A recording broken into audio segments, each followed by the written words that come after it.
Hi everyone, it's Rick here from the Game Creators again. We're having a deeper look at the IDE in AppGameKit Studio. This is a newer version. You can see that the icons are now different to the previous sneak peek. That's because we're developing and moving on the project all the time. Okay, let's explore the view menu. Here we can do things like change the size of the font in the IDE, and you can see exactly what's happening when you choose that. Some people have got very high resolution monitors these days, so that will allow you to set it just as you like. Then there's different fonts you can choose as well, and these fonts are specifically designed for reading code best. Then you've got colour schemes, that's the default.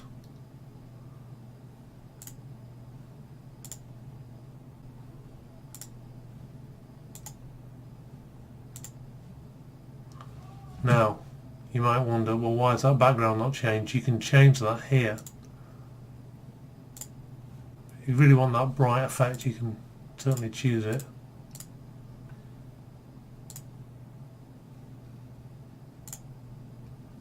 So also in the view menu, you've got the ability to hide the line numbers. You can go full screen mode,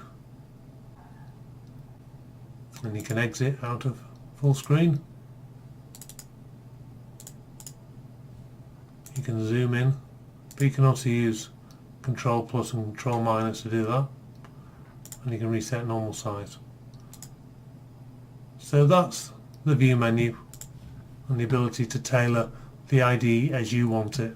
The next feature I want to show you is Autocomplete as you're typing into the editor. So I'm just going to show a couple of commands here.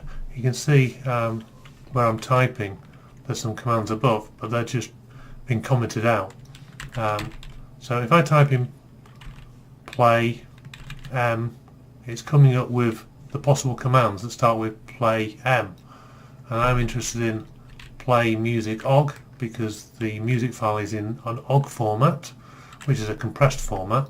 So I just press enter, it gives me all of the command in one go. And if I open the bracket, it then tells me I need to use one integer or two integers if I want the music to loop. Well, I just want the one, and then close the brackets. So that's going to play music OGG1.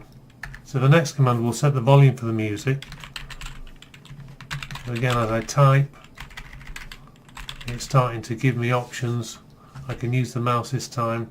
Set music volume OGG, open brackets.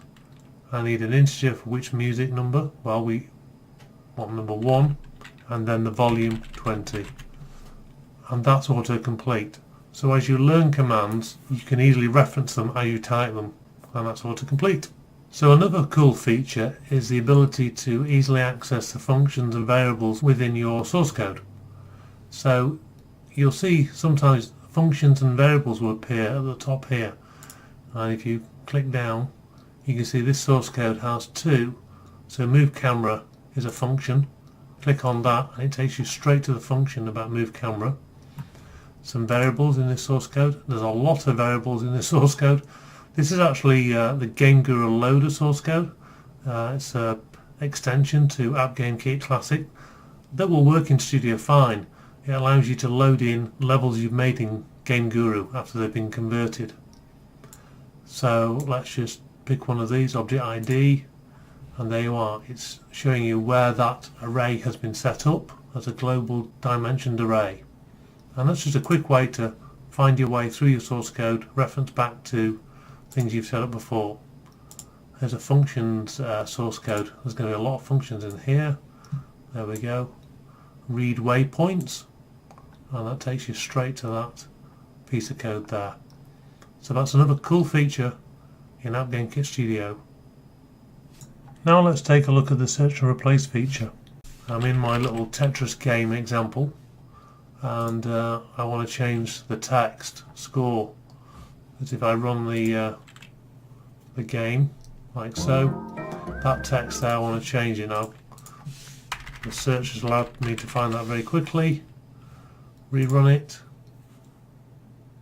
and the change has been made. And you can do multiple searches you can undo and redo. Like if you can see I can change it there. You can also do replace using the menu options here. Thanks for watching the video. Subscribe to catch more sneak peeks. I'll see you in the next video.